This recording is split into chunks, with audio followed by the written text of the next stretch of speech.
Good day, Rise and Shine mga kap. Ngayong umagang ito is meron tayong i-assemble na isang wheel set gamit itong Hansen Pro 7 6 pounds na hubs. Napakaangas mo, napakamura mo at napakaingay mo. At ito na nga, mag-iingay check tayo. At tayo na rin mismo yung babakla sa lumang wheel set kasi ito lang rim at saka yung mga spokes na gagamitin natin. Madali lang naman tanggalin to, parang ganyan lang. Pag meron ka mga tools at ito na nga, ina-assemble na nga natin. Ito medyo matrabaho to kasi talagang isusuot mo sa lahat ng mga butas. Kailangan talaga dito magbaon ka ng maraming pasensya kasi napakarami mong dapat suungin para maikonekta lahat yung spokes at saka nipples. Medyo matrabaho itong part na to pero kakayanin natin ito today.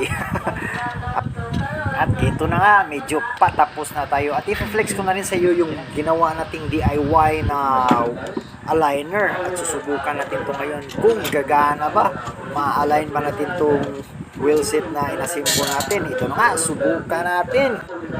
Gawa lang to sa mga lumang parts ng MTB natin katulad ng lumang fork, lumang mga crankset at pinagtagpi-tagpi natin, winelding natin kasama si paring kulot. Ayun, nabuo rin natin yung wheel aligner natin at ito nga, nagsimula na tayo at tapos na tayo.